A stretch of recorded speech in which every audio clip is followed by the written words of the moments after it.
안녕하십니까. 공인중개사 한남수TV입니다. 저는 은행에서 약 30년 동안 근무하면서 다년간 경매 실무 업무를 담당했습니다. 수많은 권리 분석을 했고 법정을 출입하면서 경매 실력을 많이 다졌습니다. 본 강의에서는 경매 과정에서 단지 소액보증금을 배당받을 목적으로 진정한 임차인이 아닌 사람이 허위로 임대차 계약서를 만들어 가지고 배당해달라고 법원에 제출하는 경우가 많이 있습니다. 이러한 가장 임차인들을 어떻게 식별해내고 또 그들이 받는 형사처벌의 종류는 무엇인지에 대해서 이번 강의에서 소상하게 알려드리겠습니다. 이 강의를 끝까지 시청해 주시면 권리 분석하는 데나 아니면 또 본인들이 직접 입찰하는 데 많은 도움이 될 것으로 확신합니다. 가장 일반적인 가장 임차인 사례 한 가지만 설명을 드리고 본격적인 강의를 시작하겠습니다. 이 경매가 진행되고 있는 물건인데 대구광역시에 있는 다세대 주택입니다. 1순위 건저당권이 2003년 5월에 설정됐어요. 임차인은 2008년 6월에 3천만 원에 입주를 하고 입주를 했는데 1개월 후에 경매가 신청됐습니다. 임차인이 전입 당시에 물건의 권리관계를 한번 살펴보면 시세는 7천만 원이었어요. 근데 2003년 5월에 건저당권이 1순위로 5천만 원이 설정됐습니다. 그리고 또 불행히 가압류가 3천만 원이 설정되어 있어요. 가압류가 돼 있는 상태에서 임대차 계약을 했다는 얘기는 벌써 어느 정도 좀 냄새가 나고 있는 그런 상태죠. 세 번째로는 이 가장 임차인 냄새가 나는데 어떤 것을 보면은 가장 임차인이라고 우리가 판단할 수 있겠느냐. 그걸 보면은 지금 현재 아까 시세가 7천만 원이고 건저당권이 5천만 원 설정되어 있고 그때 당시 가압류가 3천만 원 되어 있어요. 벌써 시세보다 많은 채무가 이 부동산에 얽혀 있다는 얘기죠. 그리고 또 가압류 이후에 전입을 했기 때문에 이거는 진정성이 상당히 의심되는 임대차 계약이다. 이렇게 볼 수가 있죠. 그리고 또 일반적으로 임대차 계약은 중개업자가 개입을 해서 계약을 하는데 쌍방이 합의해서 작성을 했다. 또 한 가지는 보증금을 은행을 통하지 않고 직접 현금으로 전달했다고 이렇게 진술을 하고 있다. 일반적으로 보면 보증금이나 잔금은 은행 계좌를 통해서 이체를 시키죠. 그런데 현금으로 줬다고 얘기를 하고 있어요. 이런 경우는 상당히 드물죠. 그래서 건저당권자인 은행이 이 임차인은 당연히 가장 임차인이다. 그래서 그 경매법원에 가장 임차인으로서 배당 배제 신청을 했어요. 당연히 집행법원에서는 이거를 수용을 했습니다. 여러 가지 보면은 제일 중요하게 가장 임차인이라고 판단되는 것은 임대차 계약할 때 벌써 가압류가 3천만 원 돼 있죠. 그 모든 임차인들은 부동산 등기부등본을 떼보고 문제가 없을 경우에 계약을 할 건데 본권은 가압류가 돼 있는 상태에서 계약을 했기 때문에 당연히 정상적인 계약이 아니다. 이렇게 법원에서 판단을 해서 이 건저당권자가 제시한 배당 배제 신청을 집행법원에서 수용을 해서 소액보증금을 배당을 안 해준 이러한 가장 임차인의 사례입니다. 사실 권리 분석을 하면서 임대차와 관련해서 다양한 그 사례들을 목격할 수가 있습니다. 그래서 오죽하면 경매는 가장 임차인과의 전쟁이다. 이런 얘기도 있어요. 그리고 또 본건 같은 경우는 2003년 5월에 1순위 건저당권 설정 당시에 소액보증금 한도가 대구광역시 같은 경우는 보증금 3,500만 원 이하일 경우에 소액보증금 1,400만 원을 배당을 해주게 돼 있어요. 그런데 본건은 지금 2008년 6월에 3천만 원에 계약을 하고 입주를 했죠. 소액보증금 이하로 계약을 해서 1,400만 원 소액보증금 받으려고 지금 계약을 한 겁니다. 당연히 이거는 가장 임차인 아주 일반적인 사례입니다.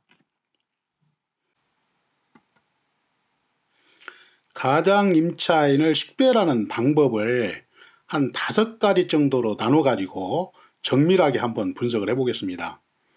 첫 번째는 임대차 계약서를 보고, 두 번째는 전입일자나 확정일자를 한번 정확하게 분석을 해보고, 세 번째는 보증금 증빙 자료나 시세를 한번 따져보고, 네 번째는 임대인과 임차인의 관계나 또 주택의 구조를 보고, 다섯 번째는 각종 고지서나 기타 서류를 한번 정확하게 보면서 임차인이 진정인지 가장인지 이거를 구분하는 방법을 설명을 드리겠습니다. 가장 임차인을 식별하는 방법 중 첫 번째, 임대차 계약서를 보고 어떻게 식별을 하느냐. 보통 가장 임차인은 90% 이상의 중개업자 없이 쌍방 합의로 작성을 합니다. 임대인과 임차인이 허위로 짜고 작성을 하는 거죠. 계약일자는 10년 전인데 계약서 양식은 최근 양식을 사용했어요. 이건 당연히 당초에는 계약서가 없었는데 소급해서 작성했다는 얘기죠.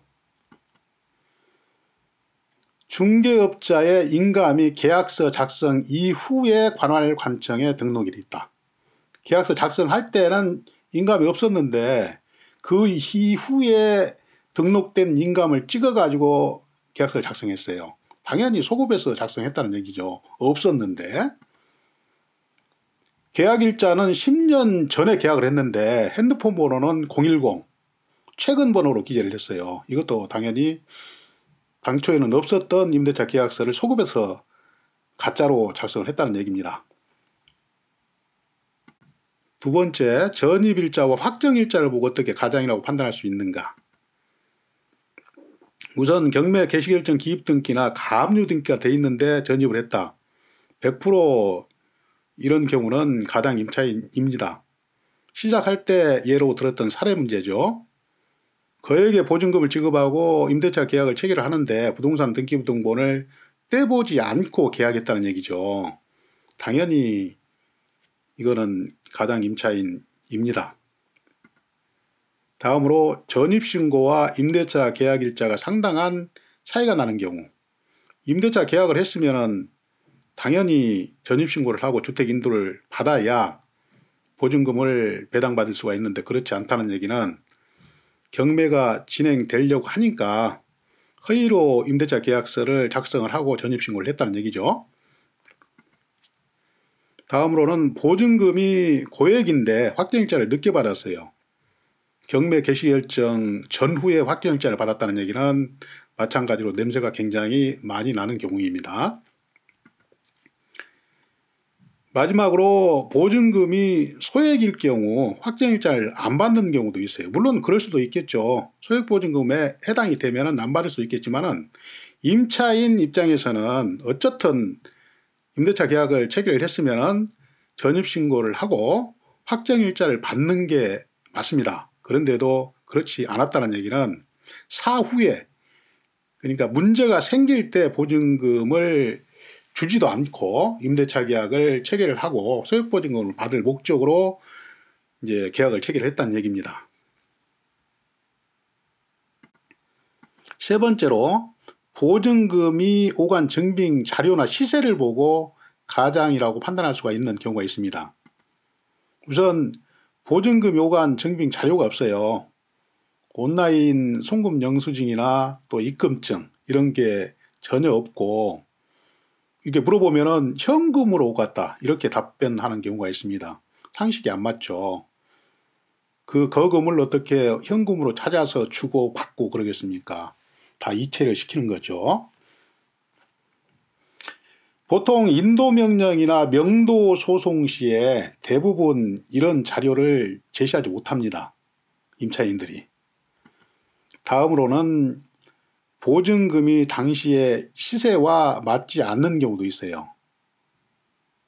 왜 그러냐면은 소액보증금을 배당받으려고 1순위 근저당권 설정 당시에 소액보증금 한도 기준으로 금액을 맞춰서 하게 되면은 그 보증금 시세하고 안 맞을 수가 있겠죠. 이런 경우도 상당히 이상하게 보여집니다.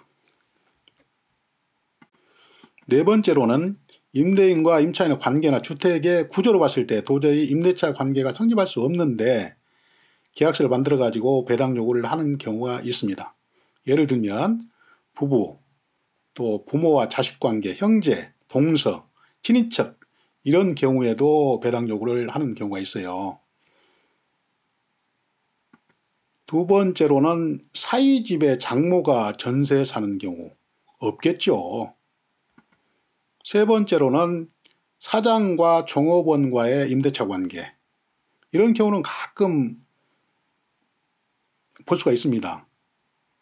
사장이 자기 주택을 담보로 제공해 가지고 금융기관에서 대출을 받았는데 사업이 잘 안 돼서 경매에 넘어갈 것 같다. 그래서 소액보증금이라 좀 건져야 되겠다 해서 종업원을 그쪽으로 전입신고를 해놓고 소액보증금 신청을 하는 경우가 있습니다. 이런 경우는 그 회사의 종업원 명부라든가 이런 걸 한번 정확하게 대조를 해서 그걸 찾아내야 되겠죠. 임차인이 미성년자로 경제 능력이 없는데도 불구하고 임차인으로 등재가 돼 있는 경우가 있습니다. 또 마지막으로 방 한 칸에 한 가족이 거주하는 것으로 전입신고를 해서 방 뭐 5칸이다 그러면 5가족이 전입신고를 해가지고 임대차 계약서를 만들고 배당 요구하는 경우가 있습니다. 이런 경우는 호적등본이나 재적등본을 발급받아 보면 가족관계임을 확인할 수가 있어요. 쉽게. 대부분 허위 임차인은 가족을 임차인으로 계약하는 경우가 많습니다. 주민등록등본이나 호적등본, 재적등본을 발급받아서 가족관계임을 확인하고 이를 첨부해서 경매법원에 배당 배제 신청을 하면 대부분의 경매 판사들은 이를 수용해서 배당 배제를 해줍니다. 진정한 임차인은 당연히 배당을 해줘야 되죠.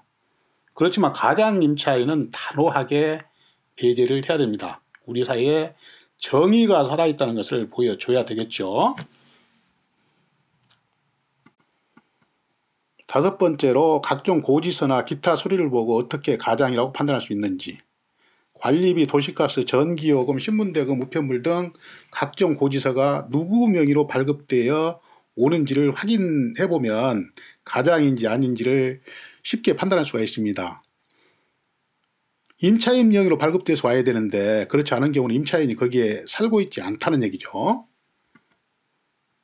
여러 임대차 계약서나 배당 요구 신청서의 필체가 동일한 경우는 한 사람이 모두 임대차 계약서나 배당 요구 신청서를 작성해 가지고 제출한 경우죠.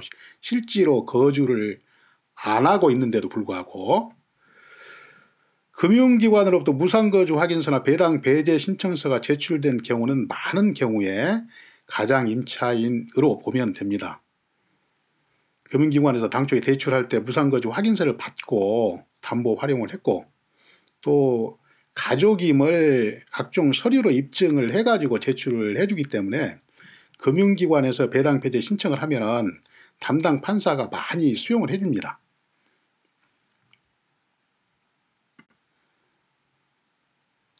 지금까지는 가장 임차인을 식별하는 방법에 대해서 말씀을 드렸고 이러한 가장 임차인들이 형사처벌을 받을 수도 있습니다. 세 가지 제목인데요. 첫 번째 사기죄에 대해서 말씀을 드리겠습니다. 그렇게 어려운 용어는 아니죠. 실제로 임대차 관계가 없음에도 불구하고 지역별 소액보증금 한도에 맞게 허위 임대차 계약서를 작성해서 배당을 받아가는 행위는 채권자들에게 손해를 입히고 법원을 기망하여 경매의 공정성을 해치는 행위입니다. 이런 경우에 사기죄가 성립이 되는 거죠. 그 근거는 형법 제347조 사기죄에 해당이 됩니다. 사람을 기망하여 재물의 교부를 받거나 재산상의 이득을 취한 자는 10년 이하의 징역 또는 2천만 원 이하의 벌금에 처한다. 이 가장 임차인들은 사기죄에 해당이 될 수가 있어요. 실제로 또 사기죄 처벌을 받는 사람이 있어요. 두 번째 강제집행 면탈죄입니다. 금융기관에 담보 제공된 물건을 건저당권자의 동의 없이 임의로 빼돌려 가지고 팔아버린 경우죠. 형법 제327조 강제집행 면탈죄입니다. 강제집행을 면할 목적으로 담보 제공된 재산을 은닉, 손괴하거나 허위로 양도하거나 채무를 부담하여 채권자를 해한 자는 3년 이하의 징역 또는 1,000만 원 이하의 벌금에 처한다. 강제집행 면탈죄입니다. 세 번째, 유괴에 의한 경매 방해죄입니다. 무권리자가 대항력 있는 임차인으로 권리신고를 해서 입찰자로 하여금 입찰가를 그만큼 저감시켜서 낙찰받게 함으로써 공정한 경매를 방해하는 경우입니다. 대항력 있는 임차인을 활용해 가지고 입찰을 하는 사람을 줄이고 또 그만큼 낮게 받고 그래서 공정한 경매를 방해하는 경우는 이 경매 방해죄에 해당이 됩니다. 근거는 형법 제315조 유괴 또는 위력 기타의 방법으로 경매 또는 입찰에 공정을 해한 자는 2년 이하의 징역이나 700만 원 이하의 벌금에 처한다. 이렇게 되어 있습니다. 처벌을 받아야 되죠. 지금까지 가장임차인 식별 방법하고 또 가장임차인이 어떤 형사처벌을 받을 수 있는지에 대해서 자세하게 말씀을 드렸습니다. 여러분들이 권리분석하는 데나 또 실질적으로 경매 입찰하는 데 많이 도움이 될 것입니다. 지금까지 시청해 주셔서 대단히 감사합니다. 지금까지 장시간 동안 제 강의를 시청해 주신 여러분 대단히 감사합니다. 앞으로도 부동산 상식이나 주택 상가건물 임대차 보호법 또 경매 권리분석 등을 주제로 해서 여러분을 계속 찾아뵙겠습니다. 이 강의가 조금이라도 경매 지식이나 부동산 지식을 함양하는 데 도움이 되셨다면 그냥 가지 마시고 구독, 좋아요, 댓글 꼭 좀 부탁드리겠습니다. 여러분 항상 건강하시고 다음 강의 때 또 찾아뵙겠습니다. 감사합니다.